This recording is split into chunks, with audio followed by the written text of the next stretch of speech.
To all my black entrepreneurs, we gotta do better, y'all. So tune in to the Entrepreneurians Podcast, where we help build better black businesses. Hey. Welcome back to the Entrepreneurians Podcast, and we are still talking Airbnb with me, Tiffany, Nicole, and Last Trace. What up? He just loves saying that, y'all. He's just so funny. She be trying to play me, He's man. so funny. She be trying to play me. So this time we're going to talk about setting up your Airbnb. Last time we discussed a couple of things about automation and amenities, and we're going to go deeper into that today. So amenities are things that your Airbnb has. It could be things small as toilet paper and toothbrushes and forks and knives. But it's very important to have amenities in your apartment because that's what guests look for. Guests want to know if you have a bathtub, if you have soap, if you provide soap, if you have razors. You would be surprised what people ask for. You have to be very, very specific. Yes. When you list the amenities on Airbnb. Mm-hmm. Very specific because you got to, it's not like somebody coming to stay in a hotel room, even though you would think it's that way, but it's not. People coming to an Airbnb expect a normal house or a normal living arrangement. They expect dishes, silverware, brooms, dustpans, mops, everything, pots, pans, things that you might not get in a regular hotel room that people expect in the Airbnb. Those things need to be there because they're expected. And a lot of times you have to list them all in your amenities, especially hair dryer, extra linens, blankets, pillows, tea kettles, paper plates. Everything. And it sounds like a lot because it is. And we have checklists. Scratch the surface.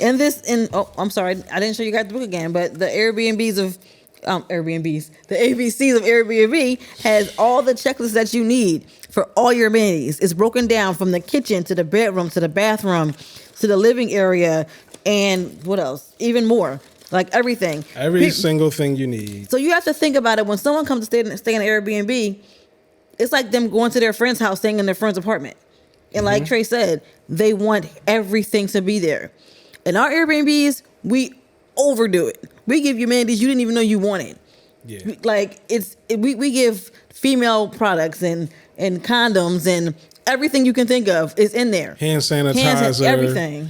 Laundry detergent, lotion, perfume.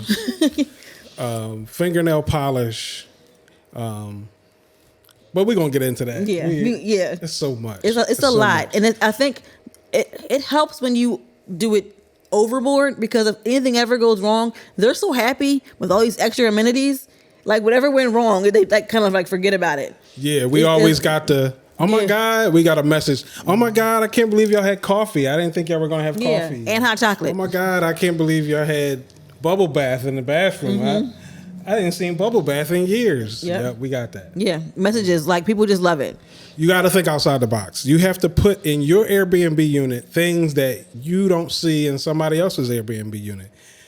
Be competitive when it comes to staging your unit because you don't even notice, but wherever your unit is, there's hundreds of them very close. No matter where you are in most cities, there's Airbnbs everywhere. So if you are in a really good spot for Airbnbs, which is major cities, tourist attractions, tourist areas, if you have Airbnbs in any of these locations, you're going to have competition like you wouldn't believe. The same way hotels have competition, you have competition. And your competition is very close and they come in all forms. So you're going to have Airbnb superhosts that have units near yours. You're going to have Airbnb slum hosts that have units near yours. And you have to be one of the superhosts. You have to make sure your unit is on top. That's how it's going to get booked. Period. I'm shaking the table. He was hype. He was hype for a second, y'all. He was hype. Did you hear that rumble? They heard it. I'm sure they heard it.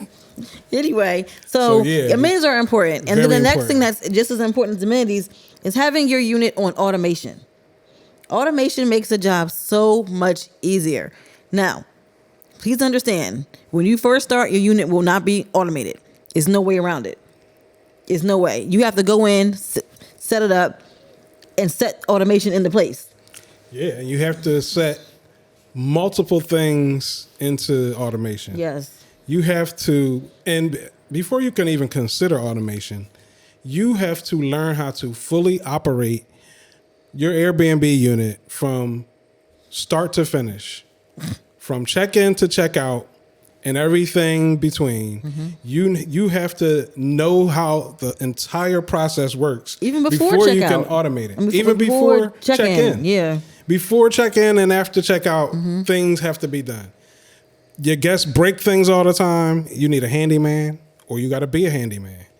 Things like that can't be automated unless you have somebody in position that is notified that something needs to be fixed without you being involved in the process. And we had that. Yeah. And it's all in this book. It's all in this book. All of it.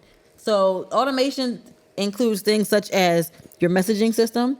When a guest is interested in booking your place, they'll send you an inquiry and a message goes out. It's all automated. People think that we're behind the scenes typing on our phone. We're not. Set it up one time and it goes. Automation such as the cleaners being on call. As soon as they know that someone's checking out, they're there to clean. Like having lock boxes outside, something as simple as that. That's automation. I don't want to run down here every time someone wants to check in. They should need to get their key and get in the building. That's communication, the communication with the guest. So when the guest books first of all, when they're scrolling through Airbnb looking for a place to stay in your city, and they come across your place, they click on it and they're scrolling through amenities. They're looking at pictures. Pictures are the first thing they look at. Pictures are what they're looking at before they even touch on your place.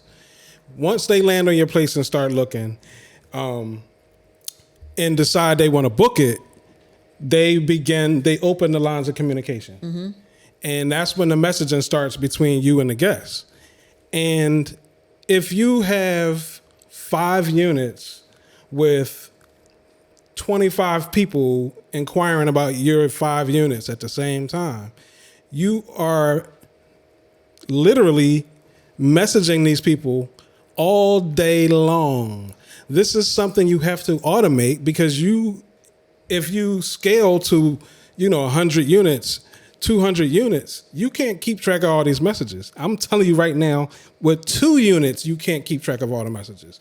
And with 1 unit, it's a total headache. It's a headache. Your phone's always dinging and chiming. And then if it's more than one person trying to inquire about your unit, now you're mixing up what this person asked you, what that person asked you. Yes. It becomes a lot.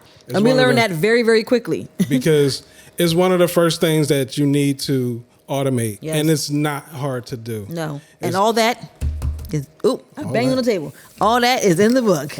I keep banging on the table. I'm excited, y'all. All that is in the book. It's in the book. Right. So make sure this book is going to be linked below. It's the best thing you can do for your Airbnb business.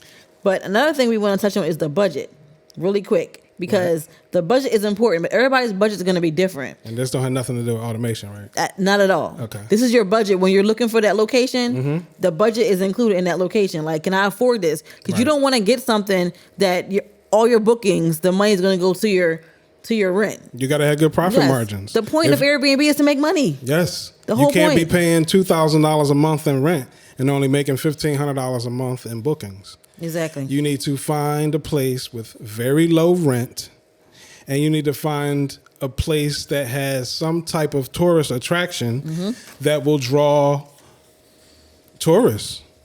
You want people to have a reason to come there, even if sometimes some locations might not have a tourist attraction. You can make your apartment the attraction. Good one. That's a good one. And it's all in the book. It's all in the book. So we're going to get out of here, guys, but we have more. We're going to keep, it is, it's so much more. We're going to keep getting into how to set up, how to set up your Airbnb. So join us next time. Buy the book too. It's cheap, y'all. Trust. It ain't cheap. This book ain't cheap, but cheap. it's worth it. It's Matter of cheap fact, if it's a you're good starting investment. an Airbnb business. Yeah. It's extremely cheap. It's worth buying it because you're going to need it for your Airbnb business. Yeah. I'll say that. Yeah. That's all we saying. That's all we saying. That's all we saying. But anyway. Till next time. We'll be back.